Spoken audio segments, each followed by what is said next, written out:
Assalamualaikum warahmatullahi wabarakatuh. Perkenalkan, nama saya Julianto Sindi Saputra. Saya dari Universitas Nasional. Saya akan menjelaskan tentang dasar hukum dan arsitektur sistem perencanaan pembangunan nasional atau disebut dengan SPPN.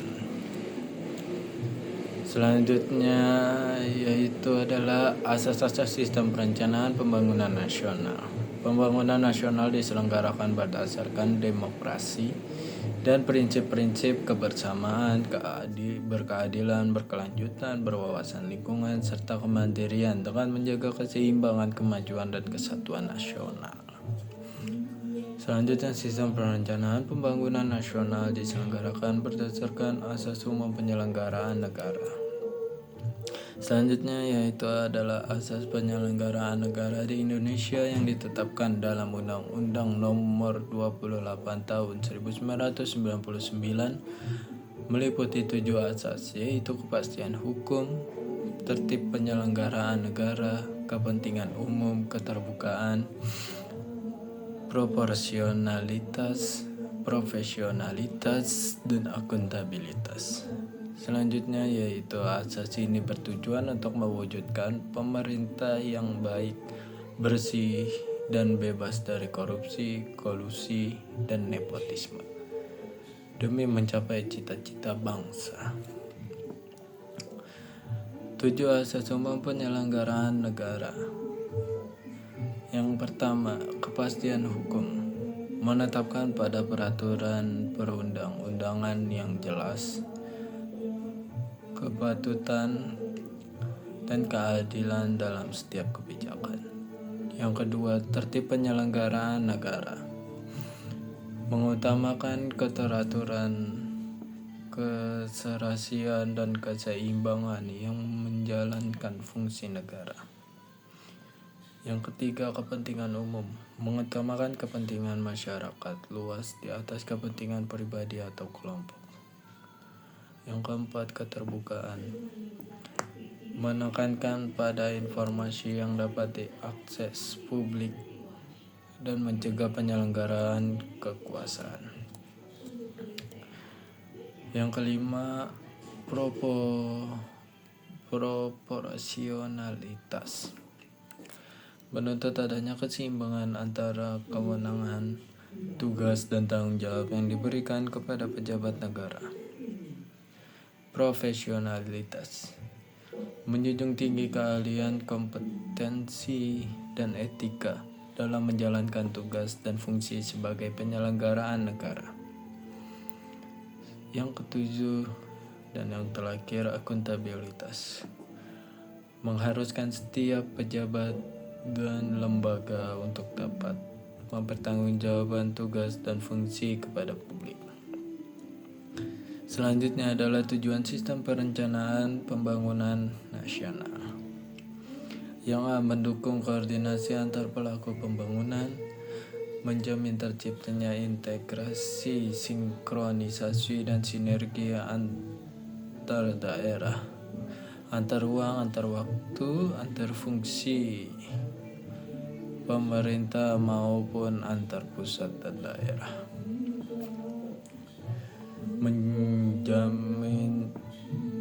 Selanjutnya yang C, menjamin keterkaitan dan konsistensi antar perencana, penyelenggaraan, pelaksanaan, dan pengawasan. Yang D, mengoptimalkan partisipasi masyarakat.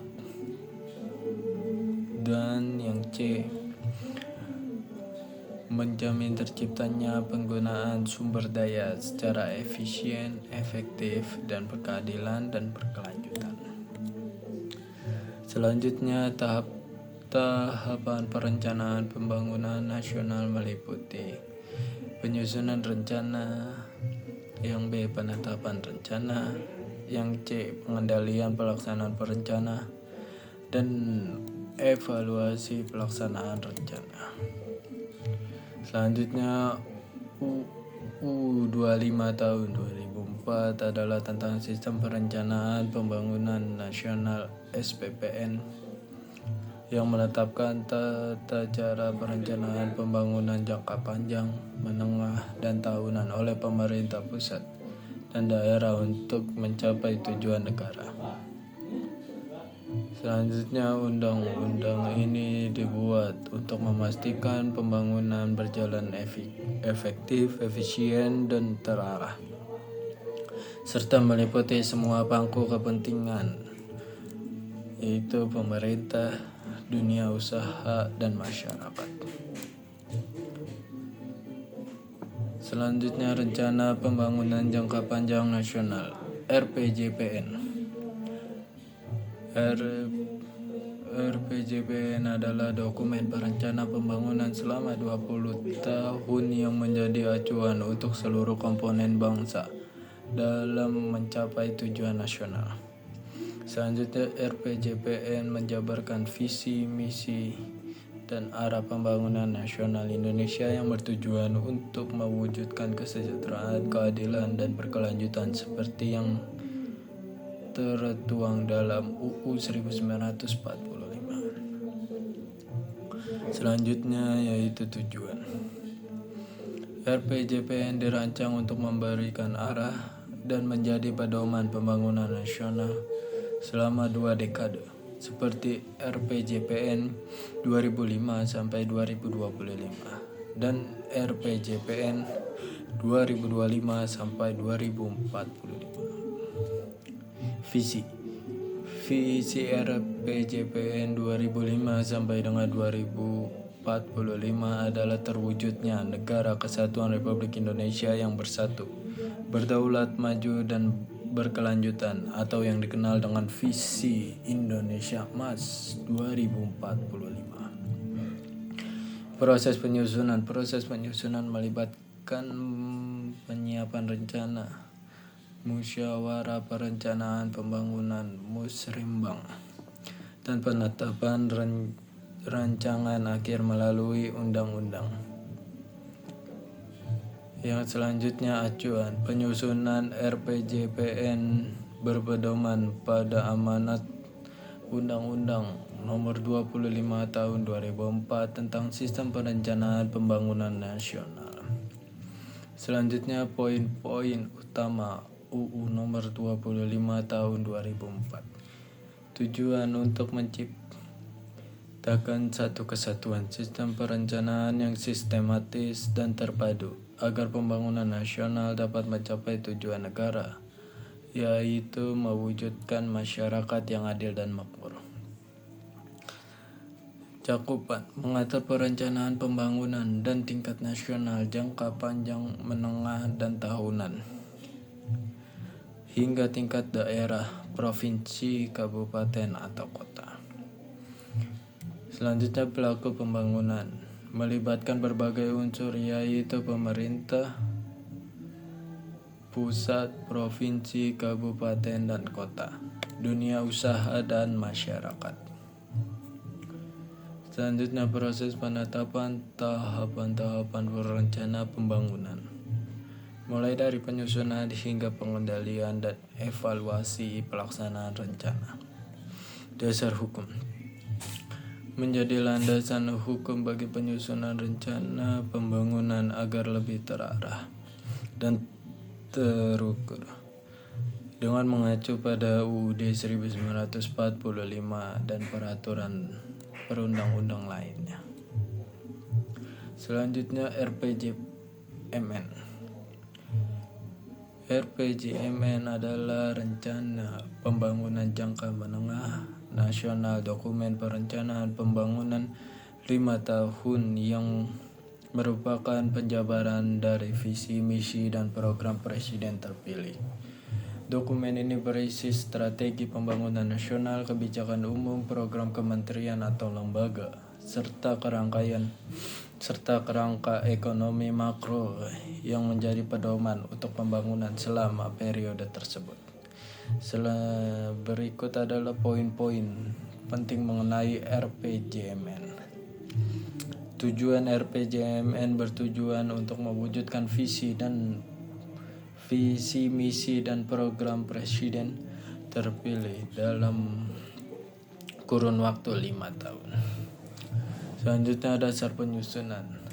Penyusunan berpedoman pada Rencana Pembangunan Jangka Panjang Nasional RPJPN